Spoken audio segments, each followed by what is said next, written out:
Nervous, very, very dreadfully nervous I had been and am. But why will you say that I am mad? The disease had sharpened my senses, not destroyed, not dulled them. Above all was the sense of hearing acute. I heard all things in the heaven and in the earth. I heard many things in hell. How then am I mad? Hearken and observe how healthily, how calmly I can tell you the whole story. It is impossible to say how the first idea entered my brain, but once conceived, it haunted me day and night. Object, there was none. Passion, there was none. I loved the old man. He had never wronged me. He had never given me insult. For his gold I had no desire. I think it was his eye. Yes, it was this. One of his eyes resembled that of a vulture, a pale blue eye with a film over it.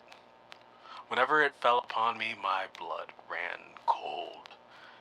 And so, by degrees, very gradually, I made up my mind to take the life of the old man, and thus rid myself of the eye forever. Now, this is the point. And you fancy me mad. Madmen know nothing. But you should have seen me. You should have seen how wisely I proceeded. With what caution, with what foresight, with what dissimulation I went to work. I was never kinder to the old man than during the whole week before I killed him, and every night, about midnight, I turned the latch of his door and opened it. Oh, so gently. And then, when I had made an opening sufficient for my head, I put in a dark lantern, all closed, so that no light shone out. And then I thrust my head in. Oh, you would have laughed to see how cunningly I thrust it in. I moved it slowly, very, very slowly, so that I might not disturb the old man's sleep. It took me an hour to place my whole head within the opening so far that I could see him as he lay upon his bed. Ha! Would a madman have been so wise as this?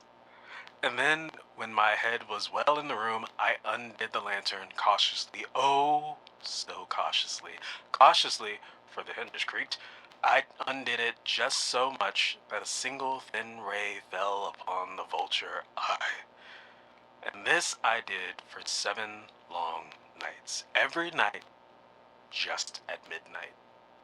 But I found the eye always closed, and so it was impossible to do the work. For it was not the old man who vexed me, but his evil eye. And every morning, when the day broke, I went boldly into his chamber and spoke courageously to him, calling him by name in a hearty tone, and inquiring how he had passed the night. So, you see, he would have been a very profound old man, indeed, to suspect that every night, just at 12, I looked in upon him while he slept. Upon the 8th night, I was more than usually cautious in opening the door. A watch's minute hand moves more quickly than did mine. Never before that night had I felt the extent of my own powers, of my own sagacity. I could scarcely contain my feelings of triumph. To think that there I was, opening the door little by little, and he not even to dream of my secret deed or thoughts. I fairly chuckled at the idea, and perhaps he heard me, for he moved on the bed suddenly, as if startled. Now you may think that I drew back, but no. His room was as black as pitch, with a thick darkness, for the shutters were closed, fastened, through fear of robbers. And so I knew that he could not see the opening of the door, and I kept pushing it on steadily, steadily. I had my head in, and was about to open the lantern, when my thumb slipped upon the tin fastening, and the old man sprang up in the bed, crying out, "Who's there?" I kept quite still and said nothing. For a whole hour I did not move a muscle, and in the meantime I did not hear him lie down. He was still sitting up in the bed, listening. Just as I have done, night after night, hearkening to the death watches in the wall. Presently I heard a slight groan, and I knew it was the groan of mortal terror. It was not a groan of pain or grief. Oh no, it was the low stifled sound that arises from the bottom of the soul when overcharged with awe. I knew the sound well. Many a night just at midnight when all the world slept, it was welled up from my own bosom, deepening with its dreadful echo the terrors that distracted me. I say I knew it well. I knew what the old man felt, and pitied him, although I chuckled at heart. I knew that he had been lying awake ever since the first slight sound, when he had turned in bed. His fears had been ever since growing upon him. He had been trying to fancy them causeless, but could not. He had been saying to himself, "It is nothing but the wind in the chimney," or "It is only a mouse crossing the floor," or "It is merely a cricket which has made a single chirp."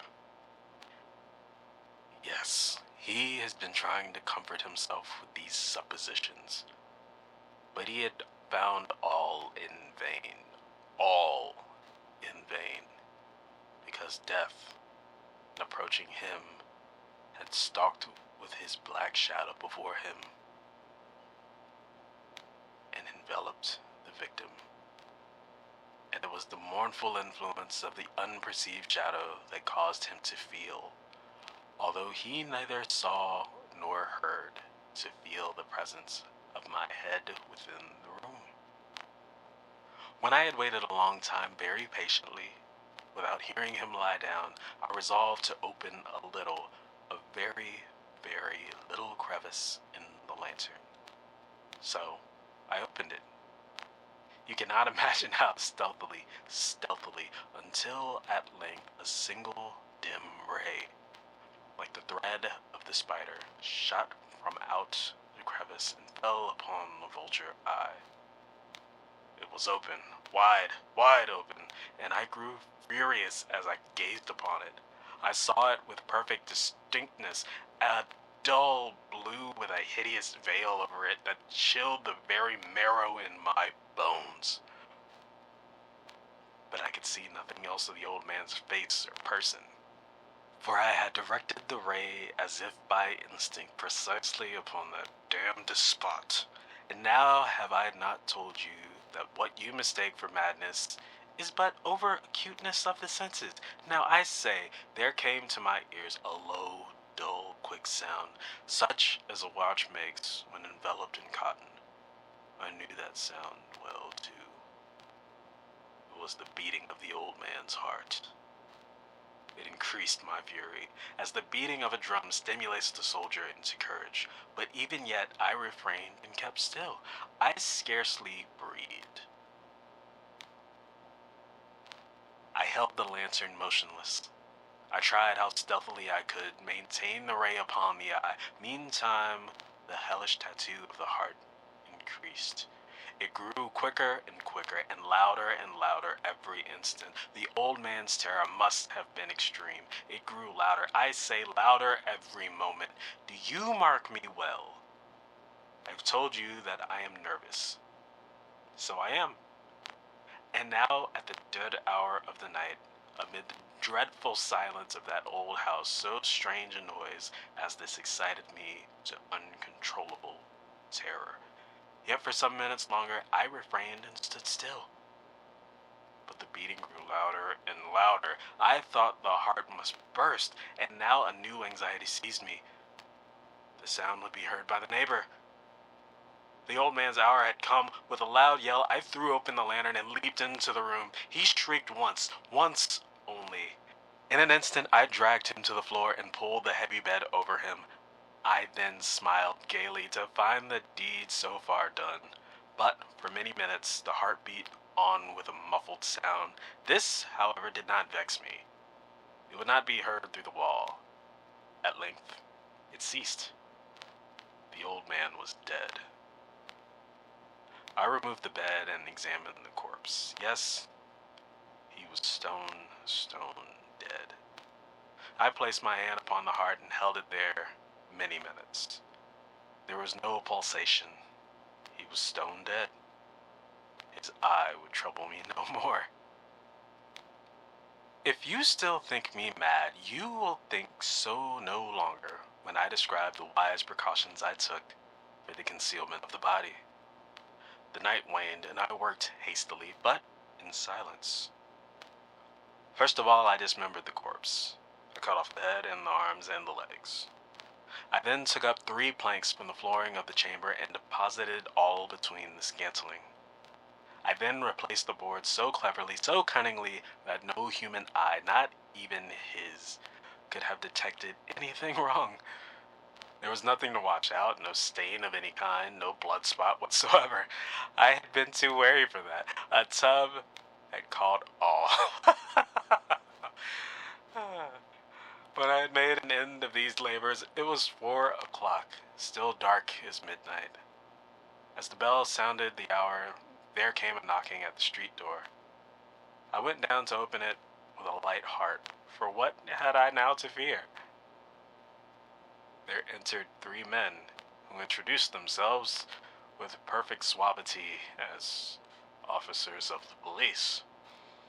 A shriek had been heard by a neighbor during the night. Suspicion of foul play had been aroused. Information had been logged at the police office, and they, the officers, had been deputed to search the premises. I smiled, for what had I to fear? I bade the gentleman welcome. The shriek, I said, was my own in a dream. The old man I mentioned was absent in the country. I took my visitors all over the house. I bade them search well. I led them at length to his chamber. I showed them his treasures, secure, undisturbed. In the enthusiasm of my confidence, I brought chairs into the room and desired them here to rest from their fatigues, while I myself, in the wild audacity of my perfect triumph, placed my own seat upon the very spot beneath which reposed the corpse of the victim. The officers were satisfied. My manner had convinced them. I was singularly at ease. They sat, and while I answered cheerily, they chatted of familiar things. But ere long, I felt myself getting pale and wished them gone. My head ached, and I fancied a ringing in my ears. But still they sat and still chatted. The ringing became more distinct. It continued, and became more distinct. I talked more freely to get rid of the feeling, but it continued and gained definitiveness, until at length I found that the noise was not within my ears. No doubt I now grew very pale, but I talked more fluently and with a heightened voice. Yet the sound increased, and what could I do? It was a low, dull, quick sound, such a sound as a watch makes when enveloped in cotton. I gasped for breath, and yet the officers heard it not. I talked more quickly, more vehemently, but the noise still steadily increased. I arose and argued about trifles in a high key and with violent gesticulations, but the noise steadily increased. Why would they not be gone? I paced the floor to and fro, and with heavy strides, as if excited to fury by the observation of the men, but the noise steadily increased. Oh God, what could I do? I foamed, I raved, I swore. I swung the chair upon which I had been sitting and grated it upon the boards, but the noise arose over all and continually increased. It grew louder, louder, louder, and still the men chatted pleasantly and smiled. Was it possible they heard it not? Almighty God, no, they heard. They suspected, they knew, and they were making a mockery of my horror. This I thought, and this I think, but anything was better than this agony. Anything was more tolerable than this derision. I could bear those hypocritical smiles no longer. I felt that I must scream or die, and now again, heart, louder, louder, louder, louder. Villains, I shrieked, dissemble no more. I admit the deed. Tear up the planks. Here, here. It is the beating of its hideous heart.